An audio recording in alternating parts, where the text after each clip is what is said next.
నమస్కారం. శాస్త్రం మర్మం కార్యక్రమానికి స్వాగతం. మాఘమాసంలో వచ్చేటువంటి రథసప్తమి పండుగ విశిష్టత ఏమిటి, ఆ రోజు ఏ విధంగా ఆ పండుగను జరుపుకోవాలి, ఈ విషయాల గురించి మనందరికీ కూడా తెలియచేయడానికి మనతో ఉన్నారు ప్రముఖ ఆధ్యాత్మికవేత్త, ఆర్ష విద్యా తపస్వి, శ్రీ శృంగేరి మహాసంస్థాన ఉభయ తెలుగు రాష్ట్రాల సంచాలకులు అయినటువంటి బ్రహ్మశ్రీ పసర్లపాటి శ్రీనివాస బంగారయ్య శర్మ గారు. నమస్కారం అండి. నమస్కారం అమ్మ. బంగారయ్య శర్మ గారు, రథసప్తమి అంటేనే చాలా విశిష్టతతో కూడుకున్నది. ప్రత్యక్ష నారాయణుడిగా కొలిచే ఆ సూర్య భగవానునికి సంబంధించిన ఈ పండుగ విశిష్టత గురించి, ఆ రోజు ఏ విధంగా ఆ పండుగను జరుపుకోవాలి, అక్కడ ఏమైనా నియమాలు నిష్టలు ఉంటే అవి కూడా తెలియచేస్తారా? తప్పకుండా అమ్మ. ప్రతివాడికి ఖాయంగా తెలియాల్సినటువంటి పండగల్లో ప్రధానమైనటువంటి పండగ రథసప్తమి. అవునండి. ఈ పండగ గురించమ్మా, ఇప్పుడు ఒక్కటి, రథసప్తమి సూర్యనారాయణమూర్తికి సంబంధించినటువంటి పండగ. సూర్యనారాయణ వేదపారాయణ, సూర్యనారాయణ వేదపారాయణ, సూర్యనారాయణ వేదపారాయణ అని సాక్షాత్తు సూర్యనారాయణమూర్తికి మనం నిత్యము నమస్కారం చేసుకోవాలి. ఆయన నమస్కార ప్రియుడు. దీని గురించి చాలా విశేషంగా భవిష్యోత్తర పురాణంలో చాలా గొప్పగా చెప్పబడ్డదమ్మా. సూర్యగ్రహణము అనేటటువంటిది ఎంత పర్వమైనటువంటి పండగో అంత పర్వమైనటువంటిది ఈ పండగ అని దీన్ని ప్రత్యేకంగా చెప్తూ ఉన్నారు. ఆ పండగ నాడు, రథసప్తమి నాడు ఎవడు అరుణోదయంలో పొద్దున్నే లేచి స్నానం చేస్తాడో అది మహా విశేషమైన ఫలాలను ఇస్తుంది అని ఒకటి రెండు గ్రంథాలు కాదమ్మా, మదనరత్నంలో చెప్పబడి ఉంది, నిర్ణయామృతంలో చెప్పబడి ఉంది, వ్రత చూడామణిలో చెప్పబడి ఉంది, ఇట్లా ధర్మసింధు, నిర్ణయ సింధు అనేక గ్రంథాలలో, హేమాద్రి చెప్పినటువంటి విషయాల్లో అన్ని చోట్ల కూడా దీని గురించి చాలా ప్రత్యేకంగా ఉంటుంది. మనకి ఎంత గొప్పగా భవిష్యోత్తర పురాణం చెప్తుందంటే, సూర్యగ్రహణ తుల్యాసా శుక్లా మాఘస్య సప్తమి. ఎలాంటిదయ్యా మాఘసప్తమి అంటే? సూర్యగ్రహణంతో సమానమైనటువంటిది అని మనకు చెప్తున్నారు. అరుణోదయ వేళాయాం స్నానం తత్ర మహాఫలం. పొద్దున్నే లేచి అరుణోదయంలో స్నానం చేస్తే మహాఫలమయ్యా దీనికి. మాఘే మాసి సితే పక్షే సప్తమి కోటి పుణ్యదా. మాఘమాసంలో శుక్లపక్షంలో వచ్చే సప్తమి కోటి రకాలైనటువంటి పుణ్య ఫలాలను ఇస్తుంది అని మనకు చెప్పారు. కుర్యాత్ స్నానార్ఘ్యదానాభ్యాం ఆయురారోగ్య సంపద. పొద్దున్నే లేచి ఎవరు స్నానము చేసి అర్ఘ్యప్రదానాదులన్నీ కూడా సూర్యనారాయణమూర్తికి ఇస్తాడో అలాంటి వాడు ఆయురారోగ్యాలతోటి నిండు నూరేళ్ళు ఉంటాడు. కారణం ఆరోగ్యం భాస్కరాదిత్యేత్ అని చెప్తారు మనకి. కాబట్టి ఆ భాస్కరాదిత్యేత్ అని మనకి చెప్పారు కాబట్టి ఈ విధంగా చేయాలి. ఈరోజు స్నానం చేస్తే ఏమవుతుందయ్యా అంటే, మనం ఈ జన్మలో చేసినటువంటివి, జన్మాంతరంలో చేసినటువంటి పాపాలు, మనస్సుతోటి, వాక్కుతోటి, శరీరంతో చేసినటువంటి పాపాలు ఏవేవైతే ఉన్నాయో, జ్ఞాత అజ్ఞాత, తెలిసి తెలియక చేసినటువంటి పాపాలు, ఇవన్నీ కూడా విడిపోతాయి అని ధర్మసింధువు చాలా ప్రత్యేకంగా చెప్తోంది. ఇవాళ రోజున బంగారు, వెండి, రాగి, ఇనుము వీటితోటి చేసినటువంటి ఒక దీపాన్ని తీసుకొని ఆ దీపాన్ని చక్కగా వెలిగించి, చక్కగా నెత్తి మీద ఆ దీపాన్ని పెట్టుకొని ఇలా తీసుకొని నదీ తీరం దగ్గర కానీ ఎక్కడ నీళ్లుంటే ఆ ప్రదేశానికి వెళ్ళి ఆ ప్రదేశంలో అది గనక తీసుకొని వెళ్ళి పెట్టి, మనం ఇంకెవరూ ఆ నీళ్లు తాకకముందే గనక స్నానం చేస్తే, ఆ స్నానం చేసేటప్పుడు 7 జిల్లేడాకులు లేదా 7 రేగి ఆకులు తెచ్చుకొని తల మీద పెట్టుకొని ఒక్క శ్లోకం చెప్పుకోవాలమ్మా. ఏమిటా శ్లోకం? జననీత్వం హి లోకానాం సప్తమీ సప్తసప్తికే సప్తవ్యాహృతికే దేవి నమస్తే సూర్యమాతృకే. సప్తమి ఏమిటి? సూర్యుడికి తల్లి. సప్తమి రోజు కదా సూర్యనారాయణమూర్తి పుట్టింది. కాబట్టి ఆ అద్భుతమైనటువంటి తల్లి అయినటువంటి సప్తమికో నమస్కారం చేసుకొని సూర్యుడికి చక్కగా మనం నమస్కరించుకొని పూజించి పితృతర్పణాలని వదిలిపెడితే, ఆ తర్వాత మన రాగి పాత్రలో కానీ మట్టి పాత్రలో కానీ చిమ్మిలి లాంటి పదార్థాలని చేసి, అంటే చిమ్మిలి ఇవి తెలుసు కదమ్మా మీకు, చిమ్మిలి చేస్తారు, నూగు ఉండలు ఇవన్నీ చేస్తారు, అవగాహన ఉంది కదా మీరు. ఏదున్న కార్యక్రమాలు ఆడవాళ్ళకి ప్రధానంగా నూగు పిండితోటి చేసినటువంటి నూగు ముద్దలు, చిలిమిరి, ఇది చాలా ప్రత్యేకం. అవునండి. కాబట్టి ఈ నూగు, ఈ చిలిమిరి ఇవి తీసుకొని మనం ఆ పాత్రల్లో పెట్టి చక్కగా ఆ ఎర్ర గుడ్డతోటో దాన్ని కప్పి గంధ పుష్పాక్షతలు, ఏ గంధము అంటే రక్త సింధూరం, రక్తచందనం అంటామే, ఆ రక్తచందనముతోటి చక్కగా పూజించి బ్రాహ్మణులకు కనుక దానమిస్తే ఇక వాడికి అనేక రకాలైనటువంటి పీడలు సంకటాలు అన్నీ పోతాయి అని మనకి నిర్ణయ సింధుకారుడు చాలా విశేషంగా తెలియపరిచాడు. కాబట్టి ఈ నిర్ణయ సింధుకారుడు చెప్పినటువంటి రథసప్తమి వ్రతాన్ని ఎట్లా ఆచరించాలంటే కృష్ణుడు చెప్పాడమ్మా ఒక కథ. పూర్వము కాంబోజ దేశంలో యశోధర్ముడు అనే రాజు ఉండేవాడు. ఆ రాజుకి చాలా ముసలివాడైన కొడుకు పుట్టాడు. వాడికి బాగా అనారోగ్యాలు ఉన్నాయి, రకరకాలైనటువంటి వ్యాధులతోటి ఇబ్బంది పడుతున్నాడు. ఏం చెయ్యాలా అని బ్రాహ్మణోత్తముల్ని పిలిపించాడట. ఇది కృష్ణుడు చెప్పిన కథమ్మ.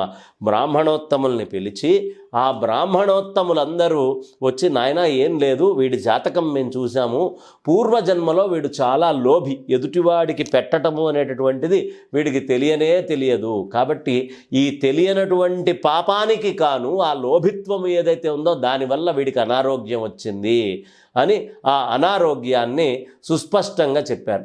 ఆ అనారోగ్యాన్ని మనమందరము కూడా చక్కగా తెలుసుకొని ఆ అనారోగ్యం ఉండకూడదు అంటే సూర్యవ్రతం చెయ్యాలి అని బ్రాహ్మణులు చెప్పారు. వెంటనే దాని పరిహారం తీసుకున్నాడు.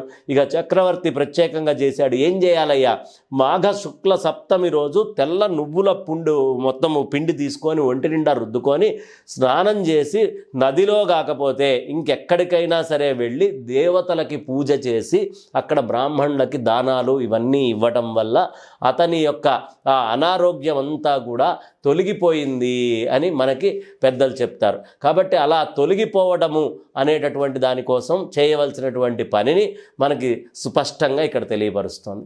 పోనీ ఇక్కడికి అయిపోయిందా అంటే రక్తవస్త్రాలు, రక్తధేనువులు అన్నీ ఎరుపు రంగు, సూర్యుడికి రక్తముతోటి ప్రధానం.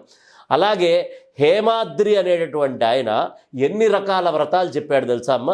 నోములా అండి? నోములు, ఏ నోములు చేయొచ్చు, ఏమేం చేయొచ్చు అనేటటువంటిది మొత్తం చెప్పాడు. సూర్య సప్తమిని ఎన్ని రకాలుగా సూర్యుడి యొక్క సప్తమిని పిలుస్తారు ఏం చెప్పారండి?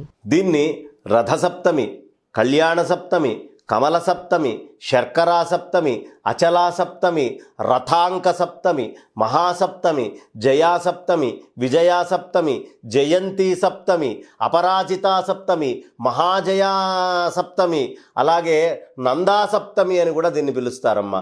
సిద్ధార్థకాది సప్తమి, సాక్షభార్య సప్తమి. సాక్షుభార్య ఎంత విశేషమైన ఇన్ని పేర్లు దేనికి పడితే దానికి ఇవ్వరమ్మా.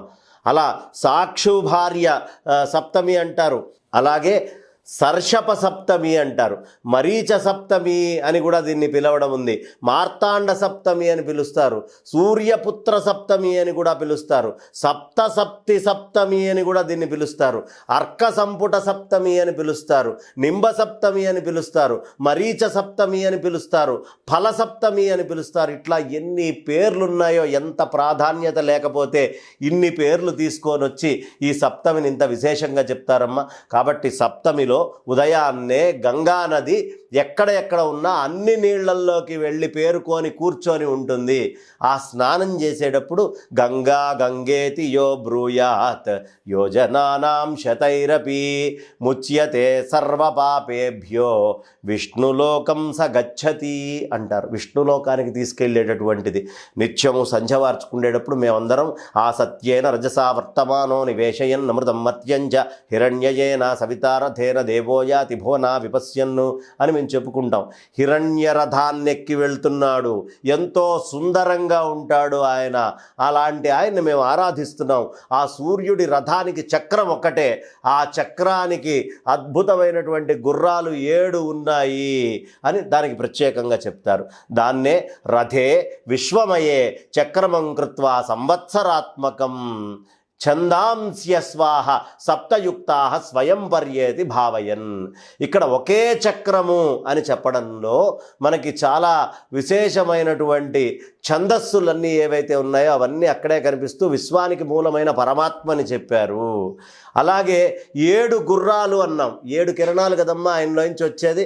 ఆ 7 కిరణాలకి ఒక్కొక్క కిరణానికి ఒక్కొక్క ఇది అని చెప్తున్నాం. తర్వాత చక్రము ఒకటే అని చెప్పిన దాంట్లో 6 ఋతువుల్ని కలిపి ఒక చక్రంగా చెప్తారు. ఈ 6 ఋతువులు 6గా మనకు కనిపించేటటువంటిది. కాబట్టి సూర్యుడిని గనక కొలిచాము అంటే విశ్వములో మన లోపల బయట అంతటా ఉండేటటువంటి కాంతి మండలాల్ని కొలిస్తే ఏ విధమైనటువంటి పుణ్యం వస్తుందో అలాంటి పుణ్యం వస్తుందమ్మా. ఈ రథసప్తమి రోజు స్వామికి ప్రత్యేకంగా పొంగళ్ళు వండి, ఆయనకి పూషుడు అంటారు, పళ్ళు లేవు, అందుకని ప్రత్యేకంగా పొంగళ్ళు వండి 7 చిక్కుడాకులు, 14 చిక్కుడాకులు, 21 చిక్కుడాకుల్లో ఎక్కడ వండాలి? సూర్యుడి యొక్క కిరణాల్లోనే ఆవు పిడకల్ని పెట్టి వండుతారు. ఈ ఆవు పిడకల్ని పెట్టి వండి, ఆ వండినటువంటి దాన్ని చక్కగా చిక్కుడాకుల్లో నైవేద్యం పెట్టి, దానికి చిక్కుడు గింజలతోటి రథంలాగా తయారు చేసి ఇవన్నీ కూడా ఆ రథం మీద పెట్టి స్వామికి నైవేద్యము అనేది పెట్టి ఆ తర్వాత తింటే, ఇవాళ చాలామందికి విటమిన్ డి లోపాలు ఉన్నాయి కదమ్మా, మల్టీ వైటమిన్ డెఫిషియన్సీస్ ఉన్నాయి కదా, ఇవన్నీ కూడా చాలా మటుకు బాగుపడతాయి. శుద్ధమైన ఆవు పాలు, శుద్ధమైనటువంటి ఆవు నెయ్యి, శుద్ధమైనటువంటి పంచదార లేదు బెల్లం, శుద్ధమైన పాత బెల్లం అనేది తెచ్చుకొని, అలాగే ఆ బియ్యము అనేటటువంటిది కూడా యోగ్యమైనటువంటి బియ్యము, పంటలో అప్పుడే వచ్చిన బియ్యము తీసుకొని ఇదంతా వండి గనక తయారు చేసుకుంటే శరీరానికి అవసరమైనటువంటి అనేక విధాలైన శక్తి వస్తుంది. ఈ పూజా విధానం అనేది ఏ సమయంలో చేసుకోవాలంటారు? అంటే దానికి కూడా ఏమైనా సమయం అనేది ఉందంటారా? తెల్లవారుజామున లేచి స్నానం చేస్తున్నాం కదా, స్నానం చేసిన తర్వాత నిత్య అనుష్ఠానం అంతా పూర్తి చేసుకొని ఆ సంధ్యావందనాదులు అన్నీ అయిపోయాక దానాలు ఇస్తాం కదా, ఇచ్చిన తర్వాత అప్పుడు కొంచెం సూర్యనారాయణమూర్తి యొక్క ప్రచండ కిరణాలు మీదకు వస్తున్నాయి అన్నప్పుడు ఆ తెల్లవారుజామునే లేచిన తర్వాత సూర్యుడు వచ్చిన దగ్గర నుంచి మంచి ఘడియలు చూసుకొని, ఎప్పుడైనా మధ్యాహ్నము మనకి స్వామివారి యొక్క నీడ పూర్తిగా భూమి మీద పడి అటు ఇటు షాడో పడకుండా, చీకటి పడకుండా ఉండే సమయం ఏదైతే ఉంటుందో ఆ సమయంలో, నీడ పక్కకి పడని సమయంలో నివేదన చేస్తే అది అభిజిల్ లగ్నం. లేదు ఉదయాన్నే అయినా సూర్యనారాయణమూర్తి కిరణాలు ఉండగా చేయాలి. చేస్తే వాళ్ళకి విశేషమైనటువంటి ఫలము లభిస్తుంది, దీంట్లో అనుమానం లేదు. ఒక్కసారి గనక చేస్తే మనం సంవత్సరంలో ఆ సంవత్సరం అంతా ఆరోగ్యంగా ఉంటాం. దేవుడున్నాడా లేడా అని ప్రశ్న వేసేవాళ్ళు ఉంటారు. ఏ మతంలో అయినా ఉండొచ్చు, కానీ సూర్యుడున్నాడా లేడా అని ప్రశ్న ఎవరు వేయరు. ఆ సూర్యనారాయణమూర్తి దేవుడు, ఆయన వల్లే మనం బతుకుతున్నాం. మనకి నీళ్ళు ఎన్ని పుడుతున్నాయి అంటే ఆయన మేఘాలు మార్చి వర్షం చేస్తే పుడుతున్నాయి. మన శరీరం లోపల ఉండేటువంటి వైటమిన్స్ అన్నీ మనకు వస్తున్నాయంటే ఆయన యొక్క అనుగ్రహంతో. ఈ భూమి మీద ఇన్ని రకాల పంటలు పండి మనం ఆహారం తింటున్నాము అంటే ఆయన దయ. కాబట్టి ఆయన లేవకముందే ఆయన రుణం తీర్చుకోవడానికి పొద్దున్నే లేచి స్నానం చేసి స్వామివారికి అర్ఘ్యప్రదానం ఇచ్చినటువంటి వాడి జన్మ ధన్యమమ్మ. అందులోనూ ముఖ్యంగా చిక్కుడాకులు మరి జిల్లేడాకులు ఈ రెండు చెప్పారు కదండి, ఎందుకండి ఆ 2 ఆకులకే ఉన్నటువంటి ప్రాధాన్యత?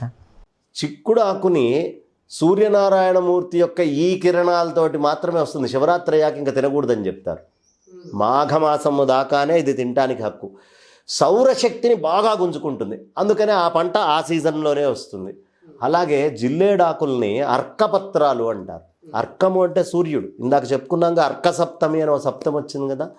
ఈ సూర్యనారాయణమూర్తి యొక్క ఆ శక్తి అయినటువంటి దాన్ని మొత్తాన్ని తీసుకుంటారు. అందుకనే సూర్యకాంతికారం అని మనకి దీపావళి మతాబులు తయారు చేసేటప్పుడు ఈ జిల్లేడు చెట్టు యొక్క ఈ భస్మాన్ని, వేర్ల భస్మాన్ని తీసి దాంట్లోకి రుద్దుతారు.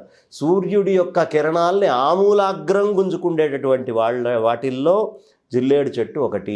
కాబట్టి ఆ రోజు మనం ఇవన్నీ జిల్లేడాకులు పెట్టుకొని నీళ్లు పోస్తే ఆ సౌరశక్తి ఏదైతే ఉందో అది మొత్తం ఇలా గుంజుకొని మన శరీరంలోకి వెళ్ళేట్టుగా చేస్తుంది. అందుకని అంత ప్రత్యేకత. అంటే అవన్నీ చేయవలసిన బయటనే కదా, మరి బయట అయినా చేయొచ్చు, ఇంట్లో అయినా సంప్రదాయం పోకుండా. ప్రధానం నది. నదిలో స్నానం గనక కుదరలేదు అంటే ఇంకా వాపి కూప తటాకాదులో లేదో ఇంట్లో నీళ్ళు ఏదో ఒకటి చేయొచ్చు. కానీ నది అంటే బయటేగా, కాబట్టి అది పెట్టుకొని వెళ్ళి నదిలో స్నానం చేస్తే చాలా విశేషం. అందులోనూ ప్రయాగ లాంటి, ప్రభాస తీర్థం లాంటి ప్రదేశాల్లో గనక, పుష్కరం లాంటి చోట్ల స్నానం చేస్తే మరీ విశేషం. చాలా అద్భుతంగా తెలియజేశారండి. రథసప్తమి విశిష్టత, ఆ రోజు ఏం చేయాలి, ఎలా చేసుకోవాలి, ఇవన్నీ కూడా చక్కగా తెలియజేశారు. ధన్యవాదాలు. విన్నారు కదండి, రథసప్తమి విశిష్టత అనేది, ఆ రోజున ఏ విధంగా ఆ పండుగని జరుపుకోవాలి అనేది మనందరికీ కూడా అర్థమయ్యేలా తెలియజేశారు కదా బంగారయ్య శర్మ గారు. ఈ వీడియో కూడా మీ అందరికీ నచ్చుతుందని ఆశిస్తూ మరలా శాస్త్రం మర్మం కార్యక్రమంలో కలుసుకుందాం. నమస్కారం.